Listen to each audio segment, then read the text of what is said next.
Pada jam 4 pagi menjelang sholat subuh, bis memasuki jalan Alas Roban Lama.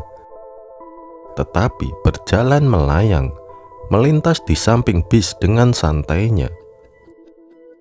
Bayangan putih tersebut melesat ke depan dengan cepat dan menghilang. Ia melihat raut wajah supir dan kernet seperti ketakutan. "Kuntilanak mas bro, nempel di kaca depan sopir."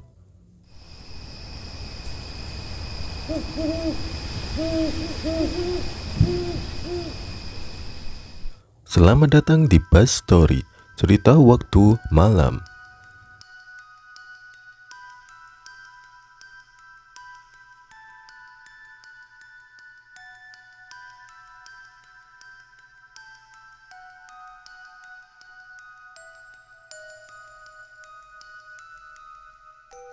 Saat itu, Yudi masih bekerja di sebuah perusahaan mebel di Klaten, Jawa Tengah.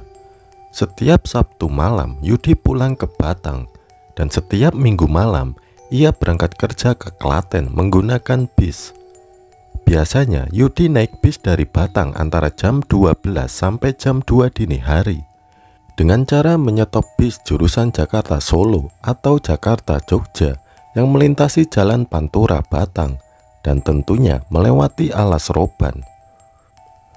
Suatu hari, saat Yudi mau berangkat ke Klaten, ia tak kunjung mendapatkan bis dari jam 12 malam sampai jam 3 pagi.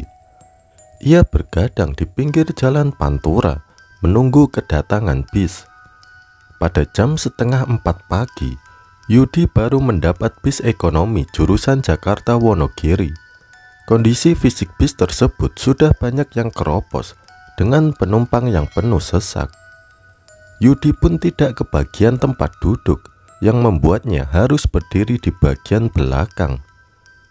Kondisi tempat duduk pun mengenaskan, sudah banyak yang sobek sampai pipa besinya kelihatan, serta bagasi di atas sudah banyak yang bolong dan tidak bisa untuk menaruh tas.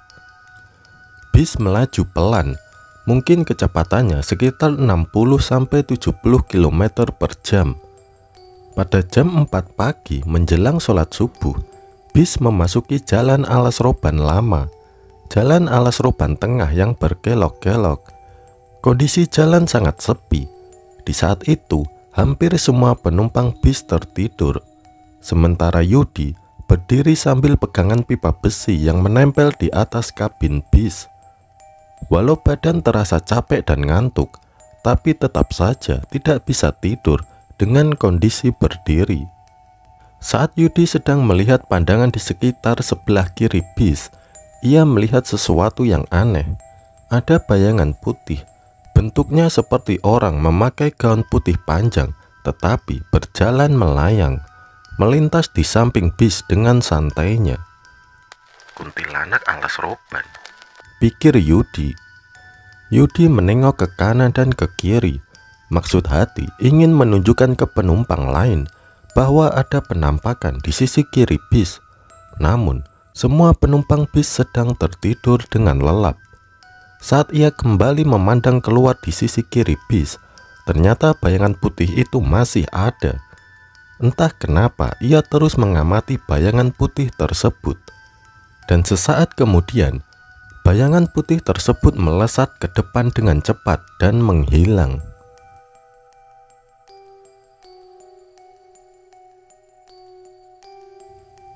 Bis berjalan seperti tertatih-tatih melewati tanjakan dan kelokan Alas Roban. Pandangan mata Yudi ia alihkan ke depan bis. Sekitar 20 meter di depan, ada sebuah truk dengan muatan berat berjalan seperti merayap pelan. Penasaran, Yudi maju ke depan dan berdiri sekitar jarak 3 kursi dari kaca depan bis. Saat sedang konsentrasi melihat ke depan, ia melihat ada seorang perempuan nenek-nenek menggendong kayu bakar, berjalan menyeberang dengan pelan. "Awas Pak Supir, ada orang menyeberang," teriak Yudi. Supir menjawab, "Diam aja mas, nggak ada orang nyebrang." Supir dan kernet spontan melihat ke arah Yudi. Ia melihat raut wajah supir dan kernet seperti ketakutan. Yudi hanya bergumam dalam hati. Tadi memang benar ada orang nyebrang. Yudi tetap konsentrasi dan pegangan pipa di atas kabin dengan erat. Saat bis mendahului truk dan posisi sudah tepat berjejer dengan truk, tiba-tiba si kernet menunjuk kaca bis di depan sopir sambil mulutnya berkata tidak jelas. "Kuntilanak mas bro, nempel di kaca depan sopir." Anehnya, sopir tidak melihatnya, tapi malah melihat ke arah kernet dan berkata, "Ada apa, Kang?" Seketika, kuntilanak alas roban yang menempel di kaca bis tiba-tiba lenyap. Setelah itu, Yudi melihat di depan bis sekitar jarak 50 meter, ada sebuah truk dari arah depan sudah semakin dekat. "Awas Pak Supir, ada truk di depan," teriak Yudi. Pak supir langsung menambah kecepatan dan banting setir ke kiri. Namun, brak! Bagian belakang bis sebelah kanan terhantam oleh bak truk. "Ya Allah," ucap Yudi refleks. Dan penumpang pun terbangun, ada yang menjerit dan berteriak. Bis berhenti sejenak di pinggir jalan. Yudi, sopir, serta kernet bis saling pandang dan menyimpan 1000 tanya tentang makhluk yang menempel di kaca. Sejenak kemudian, supir dari kernet turun untuk memeriksa kondisi bis.